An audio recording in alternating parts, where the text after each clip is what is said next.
आज 2025 का विश्व आदिवासी दिवस कार्यक्रम पालवी धरती डूंगरपुर में मनाया जा रहा है। उसमें आप सब पधारे, भाई बहन, बड़े बुजुर्ग, अन्य समाज के साथी पधारे, प्रशासन के साथी, मीडिया के साथी, आप सबका हार्दिक अभिनंदन करते हुए मैं अपनी बात रखना चाहता हूं। हम लोग समाज के लिए बोल बोल करके बीमार हो गए और हम नहीं चाहते थे कि आज हम बोलें, लेकिन बहुत सारे लोग नए आए और इसके लिए हमारे साथियों ने आग्रह किया कि बोलना ही पड़ेगा। तो आप लोगों के बीच में कुछ बातें मैं बहुत इंपॉर्टेंट है वो कहना चाहता हूं। सबको पता है कि ये जो विश्व आदिवासी दिवस का कार्यक्रम है वो सामाजिक कार्यकर्ताओं के नेतृत्व में होता है। और सामाजिक कार्यकर्ता कौन? किसको सामाजिक कार्यकर्ता कहेंगे? तो जो सच क्या है और गलत क्या है उसकी सही सही व्याख्या करे वो सामाजिक कार्यकर्ता। सच क्या है और गलत क्या है उसकी सही सही व्याख्या करे वह सामाजिक कार्यकर्ता। आज की तारीख में पूरे देश के आदिवासियों का जितने भी बड़े संगठन हैं उन सभी संगठनों का अलायंस बना है। पिछले दिनों इसका बहुत बड़ा मीटिंग हमारे यहां पर हुआ। आज हम लोग जो भी काम कर रहे हैं उसको देश के दूसरे लोग स्वीकार कर रहे हैं, उसको आगे बढ़ा रहे हैं और अपने अपने इलाके में अमल कर रहे हैं। उसका परिणाम यह हुआ कि पूरे देश में एक जैसी व्यवस्था हो रही है। आज डूंगरपुर की बात करूं मैं, आज जितने लोग विश्व आदिवासी दिवस के लिए डूंगरपुर में आए उतने लोग शांतिपूर्ण कभी डूंगरपुर में आए थे? ये केवल और केवल आदिवासी परिवार की अनुशासन नियमावली है कि यहां पर लोग शांतिपूर्ण आते हैं और शांतिपूर्ण जाते हैं। आपका बेड़ेश्वर में कार्यक्रम हुआ था कोरोना के आसपास, उसमें आपने देखा लाखों लोग आए थे लेकिन किसी प्रकार का कोई गड़बड़ नहीं हुआ। इसी तरीके से मानगढ़ पर इस साल भी हमने कार्यक्रम किया। पिछले 4-5 साल से हम लगातार कार्यक्रम कर रहे हैं लेकिन किसी तरीके का कोई दिक्कत नहीं हुआ।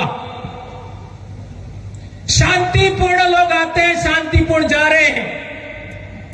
देश के किसी भी आदिवासी इलाके में जाइए, सबको कहना चाहता हूं, चाहे मीडिया के लोग हो, प्रशासन के लोग हो,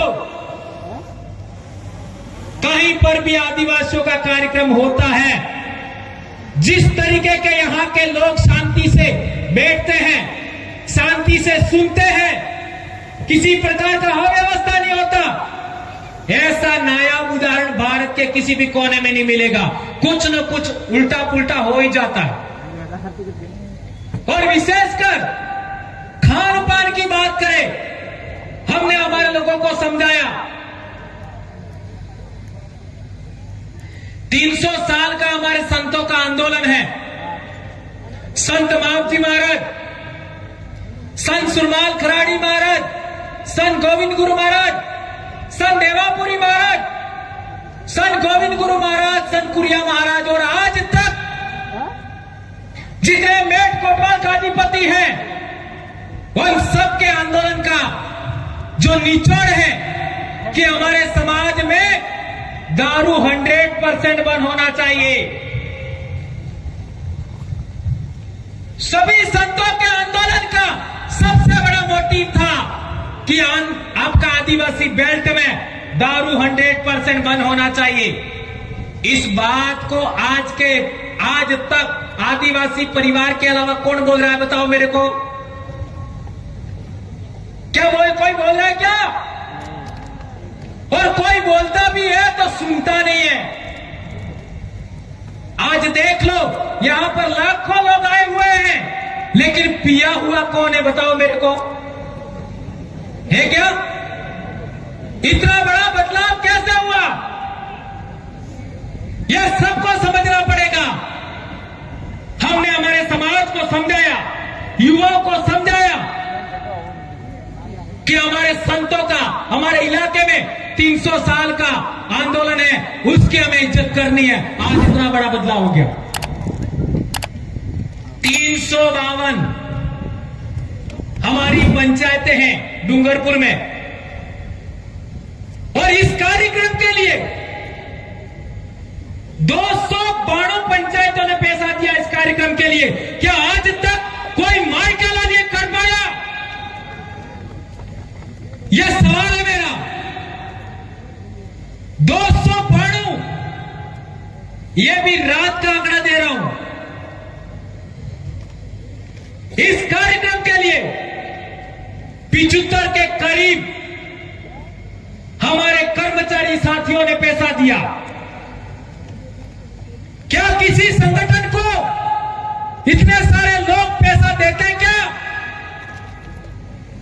और मैं भी कर्मचारी हूं। कर्मचारी के हाथ से पैसा लेना इसलिए कोई छोटा काम समझते हो क्या? और वो भी हमारे जैसों से। विचार करिए, 5.5 लाख के आसपास तो वीसीसी का पैसा है, 1.5 लाख के आसपास कर्मचारियों का पैसा है। अब बताओ, यह कार्यक्रम सामाजिक है या क्या है? 100% सामाजिक कार्यक्रम है। और कई लोग इस पर तोहमत लगाते हैं, आरोप लगाते हैं। और आदिवासी परिवार को जिसने गाली दिया है, आदिवासी परिवार को जिसने गलत कहा है, उन सब के बाजड़े उठ गए हैं और उठेंगे। एक बात और बड़ी कहना चाहता हूं कि हम स्कूल में बच्चों को पढ़ाते हैं। अब जो स्कूल में पढ़ाते हैं वही समाज को पढ़ाओ तो लोगों को तकलीफ हो जाती है। स्कूल में पढ़ा सकते हो वो बात, लेकिन इस समाज को नहीं पढ़ा सकते, ये कौन सी बात हुई भाई? स्कूल में पढ़ा सकते हैं, जो किताब के अंदर पाठ में लिखा है वो समाज को मत पढ़ाओ। और समाज को पढ़ाते हैं तो आप सब समझते हो क्या कर रहे हैं। ये बात समझनी जरूरी है। ये मैं किताब लाया, ये 6ठी क्लास की किताब, इसमें आगे के 3 पाठ, 6ठी का ये किताब इस साल बंद कर दिया। आगे के 3 पाठ आदिवासियों से संबंधित है, ये इस साल बंद कर दिया। 10-12 साल से ये किताब चल रही है, इस साल बंद कर दिया। इसमें पहले 3 से 4 पाठ आदिवासियों से संबंधित है। ये जो इस साल जो सामाजिक ज्ञान आई है, इसमें आदिवासियों के बारे में क्या है आप लोग पढ़ लेना। ये उदाहरण है। ये आपका ये 7वीं की किताब, ये लास्ट इस साल है, ये 7वीं की किताब है। इसमें आदिवासी का पाठ दिया है, उसको पढ़ो तो सही। क्या लिखा इसमें? किताब भी आने वाले साल बंद तो होने ही वाली है, तो ये पाठ भी जाएगा। हमारे साथ कितना अन्याय हो रहा है, कितना शोषण, कितना दमन हो रहा है। 10-12 साल से किताबें चल रही थी, इसमें आदिवासी का पाठ है, ये 7वीं की किताब। इतना सा समाज को पढ़ाने के लिए हमें कितना पापड़ बेलना पड़ता है। इस किताब को आप पढ़िए, आपको समझ में आएगा इसमें आदिवासियों के बारे में क्या लिखा है। और इसके साथ ही आप लोग ये देखिए, ये 8वीं की किताब, ये 1 साल बाद ये भी बंद होगी। इसमें भी आदिवासियों के बारे में पाठ है, इसमें भी आदिवासियों के बारे में पाठ है, जानकारी है। लेकिन यह जानकारी यहां पढ़ के सुना दे तो भी कई लोगों को तकलीफ हो जाए। मैं क्या कहना चाहता हूं कि स्कूल में हम यह किताब पढ़ा सकते हैं, लेकिन समाज को पढ़ा लोगों को तकलीफ हो जाती है। और एक बड़ी बात ये देखिए, ये किताब में पूरा पाठ है, आदिवासी कौन लोग हैं, है ना, पूरा चैप्टर 5वां पाठ।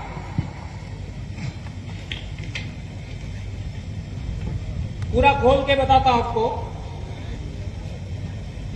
ये आदिवासी कौन लोग हैं, ये पूरा पाठ देखिए। ये एक पन्ने में सब कुछ लिखा हुआ है। जो बात आप सुनना पसंद नहीं करते हो या सुनना पसंद करते हो, दोनों सच्चाई इसमें लिखी हुई है। हमें कितना गुमराह किया हुआ है। अब यह बात पढ़ के सुना दो, कई लोगों को तकलीफ हो जाती है। किताबों में लिखा है, बच्चों को पढ़ा रहे, लेकिन समाज को पढ़ाओ तकलीफ हो जाती है। यह बात ध्यान रखनी है, और ये बातें हमको बहुत पहले पता था, इसलिए हम लोगों ने फैसला किया कि किताबें लिखनी चाहिए। अभी यहां हनुमानगढ़ के साथी आए थे, डीपी शर्मा जी, उन्होंने किताब लिखा, उसमें बहुत बड़ी जानकारी है। 3 साल लगा उनको लिखने में। वो फर्स्ट आपका वहां टेंट लगा है, गेट के पास वहां लगी हुई है। कितने लोगों ने खरीदा? ये किताब अनिवार्य रूप से सबको खरीदनी है। उसमें बहुत सारी इंफॉर्मेशन है जो आपको एक किताब में नहीं मिलेगी। और वे भाई यहां पर कोचिंग इंस्टीट्यूट खोल रहे हैं, 13 तारीख को उनका उद्घाटन है, उसमें भी हमको आना चाहिए। हमारी पढ़ाई के लिए कोई भी काम करे, हमें उनको स्वीकार करना है। समाज के उत्थान के लिए, भारत ही नहीं पूरी दुनिया के अंदर आदिवासी संकट में है, और आदिवासियों को बचाने में थोड़ा बहुत भी कोई मदद करता है, हमें उनको स्वीकार करना है। और ये हमारे मीणा भाई जितेंद्र जी ने किताब लिखा, ये उस गेट पर है। ये किताब भी सबको पढ़नी चाहिए। ये पहली बार है कि हम आदिवासियों ने देश के निर्माण में क्या किया, ये इसमें लिखा है। ये दोनों किताबें आप खरीदेंगे ऐसी मैं आशा करता हूं। और 2018 में हमको पता था, 2018 में, कि हमारा संगठन कितना आगे बढ़ेगा, कैसे लोग रोक सकते हैं, ये हमको पहले पता था। और मैं बीमार था तो कितना बोल पाऊंगा ये मुझे पता नहीं था। ये तो जैसे तैसे आपने कहीं लोचा पाली करीने काम साले। तो हम लोगों ने, हमारा समाज कैसे चलेगा, ये बुक लिखा हमने। ये बुक लिखने वाला कोई और नहीं है, मैंने लिखा, आदिवासी परिवार विजन बुक। आप लोगों को उसके आधार पर आगे बढ़ना है। लेकिन यह किताब हमने किसी को दी नहीं है, केवल लिख के रखी है। क्यों? क्योंकि कई सारे लोग ऐसे हैं जो हमारे बीच में आते हैं, लेकिन छोटी छोटी बातों में नाराज हो जाते हैं और फिर बात का बतंगड़ बना देते हैं। इसलिए हम लोगों को ऐसी बातों से बचने के लिए हम लोगों ने मात्र जिस दिन हम नहीं रहे या फिर हम बोलना हम लोग बंद कर देंगे, उस समय यह किताब आपका मार्गदर्शन करेगी। इसलिए हम लोगों ने इस किताब को लिखा। आज विचार करिए, मैंने सबसे पहले बोला था कि सभी पंचायत यानी वीसीसी ने पैसा दिया, जोथरी 32 से 32 पंचायतों ने पैसा दिया, ताली बजाए उनके लिए। इसके बाद सिमलवाड़ा, बिच्छीवाड़ा, पाल, देवल 100% सभी पंचायतों ने दिया, इतनी पंचायत समितियों का। और सबसे ज्यादा सहयोग राशि आई है वो सागवाड़ा से आई है, सबसे ज्यादा। केवल 3 पंचायतें बची हैं, वो भी रात का बात कर रहा हूं मैं, हो सकता है अभी आ गया वो, मेरे को पता नहीं। केवल 3 पंचायतें सबसे ज्यादा, विचार करिए। और इसके बाद गामड़ियाहाड़ा केवल 3 का नहीं आया, लेकिन वो भी आ गया मुझे नहीं पता। चिखली केवल 5 का बाकी है, गलियाकोट केवल 5, डूंगरपुर केवल 8, दोवड़ा केवल 5, साबला में भी 7 से 8 और आसपुर में मात्र 10। विचार करिए, ये कोई किसी के घर नहीं गया, सब ऑनलाइन पैसा इकट्ठा हुआ समाज के लिए, तब जाकर के आपको मुफ्त में ये बोतलों में पानी मिल रहा है। आप इस छाया में बैठे, ये किसी नेताओं का या किसी बाहरी आदमी का पैसा नहीं है, समाज का पैसा है। और तो और जिस गांव में मेरी नौकरी है वहां के लोगों ने 25-25 रुपया दिया है। किसी को लिस्ट चाहिए वो भी मैं दे दूंगा। और डोला गांव जहां से हमारे नूतन भाई हारी है, 75 से ज्यादा लोगों ने पैसा दिया। कई पंचायतें ऐसी हैं 15-15 हजार रुपया इकट्ठा हो गया, वो आप लोगों के लिए खर्च हो रहा है।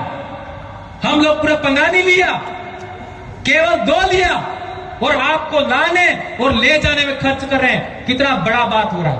और इस तरीके से ये सारा पैसा इकट्ठा हुआ है 6,21,000 केवल पंचायतों का, दूसरा सबका बाकी है। और ये हम क्या करना चाहते हैं? हम ये करना चाहते हैं कि जिस तरीके से डीपी शर्मा हनुमानगढ़ से यहां आकर के कोचिंग चलाने के लिए प्रेरणा लिया और आज हमारे सारे बच्चे पढ़े लिखे लोगों का, नौकरी पेशा वर्ग के बच्चे बाहर जाकर के कोचिंग लेते हैं, बाहर जाके पढ़ते हैं। हमने फैसला लिया है कि हर एक ब्लॉक मुख्यालय पर एक कोचिंग होगा, हर एक ब्लॉक मुख्यालय पर। डूंगरपुर में आज की तारीख में 12 ब्लॉक मुख्यालय हैं, तो 12 कोचिंग खुलेगी। और अभी परिसमन के बाद में 16 कोचिंग होने वाली है। 16 को आपका पंचायत समिति होने वाली है, तो 16 जगह पर कोचिंग इंस्टीट्यूट खुलेंगे। इसमें हमारे डॉक्टर लोगों का भी पैसा होगा, सेवानिवृत्त लोगों का भी पैसा होगा, राजनीतिक लोगों का भी पैसा होगा, सरपंचों का भी पैसा होगा, समाज का भी होगा, भक्तों का भी होगा। और सबसे ज्यादा भक्तों ने ही ज्ञापन दिया हमारे विरोध में, लेकिन आज सबसे ज्यादा भगत ही हमारे साथ में। ये कितना बड़ा बदलाव हुआ, सोच सकते हो। ये आज की बात नहीं कर रहा हूं, 4-5 साल पहले की बात कर रहा हूं। सबसे पहले भक्तों को आगे रख करके ज्ञापन दिया गया था। और ड्राइवर लोग, हमारे ड्राइवर साथियों ने, जो समाज में कोई टेम्पो चला रहा है, कोई ट्रैक्टर चला रहा है, कोई क्या चला रहा है, उन्होंने दिया 10,000 रुपया। उन ड्राइवर भाइयों के तालियां बजाई दोस्तों।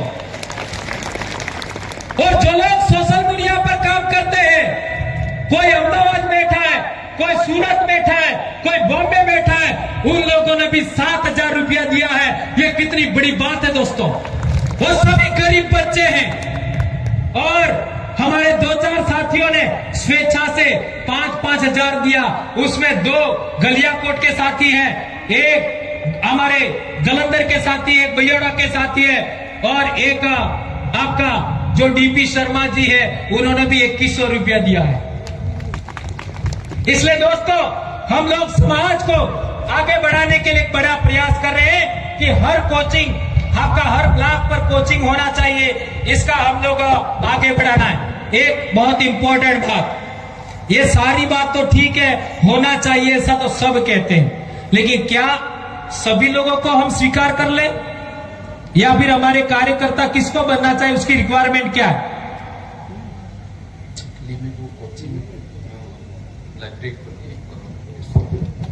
भाई ने बताया कि चिखली में 1 करोड़ रुपए की लाइब्रेरी खोली है। बहुत बड़ी बात है दोस्तों, 1 करोड़ है ना।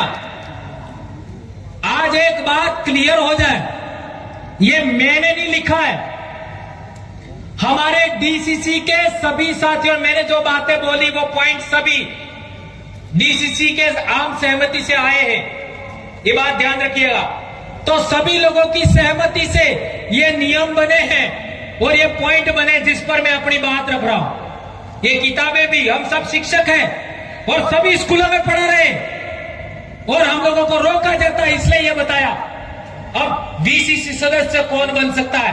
पहला नियम है, दिन में शराब पीता हो उसको नहीं लेना। क्या आपको यह बात स्वीकार है? हाथ ऊंचा करके बताओ। मीडिया वाले कहां है? मीडिया वाले कहां है? मीडिया वाले ये देख लेना, गलत गलत छापोगे नहीं। दिन को शराब पीता हो, इसका मतलब ये नहीं कह रहा हूं रात को पीने के लिए रजामंदी है। ये 300 साल के संतों का आंदोलन है, उसको हम आगे बढ़ा रहे हैं, उसको नहीं देना है। दूसरा, विवाह में, विवाह कब आते हैं? जब होली आती है, जब फसल कटाई आती है, जब आपका परीक्षा आती है, उसी टाइम विवाह आते हैं। और विवाह में रात भर लोग नाचते रहते हैं। तो ऐसा गांव में कोई बच्चों की पढ़ाई से संबंधित माहौल खराब करे, ऐसे आदमी को भी वीसीसी में नहीं लेना है। क्या ये बात आप लोग मानते हो? बहुत अच्छी बात है। तीसरा, हमारे कई लोग कहते हैं, हमारे पास बार बार बात आ रही है कि कई लोग ईसाई धर्म का प्रचार करते हैं और वो आदिवासी ही हैं। ये बहुत बड़ी बात है, ये बोलने की हिम्मत सब लोग नहीं कर सकते। और जो लोग ईसाई धर्म का प्रचार करते हैं उनको भी वीसीसी में नहीं लेना है। क्या ये बात आप लोग स्वीकार करते हो? क्योंकि हम लोग संतों के आंदोलन की देन है, इसलिए यह बात स्वीकार नहीं की जाएगी। अगला बिंदु है, बच्चों की पढ़ाई बर्बाद करने वाला पाखंडवाद, अंधविश्वास, अनुष्ठान गांव में करता है, उसको भी डीसीसी सदस्य नहीं बनाना है। सबसे ज्यादा बच्चे स्कूल कब आते हैं? जुलाई, अगस्त, सितंबर, अक्टूबर।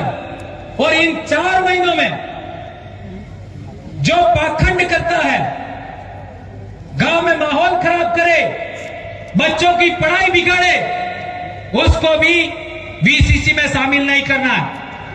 अगला है 5वां, बाइक राइडिंग करता हो। अभी एक वीडियो आपका फोटो आया कि बाइक पर एक लड़का दारू की बोतल लेकर के फोटो आया है। क्या कर रहे हो?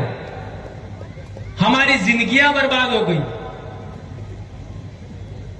और ऐसे कुछ गलत लोग पूरे समाज को बर्बाद करते हैं, ये बात स्वीकार नहीं की जाएगी।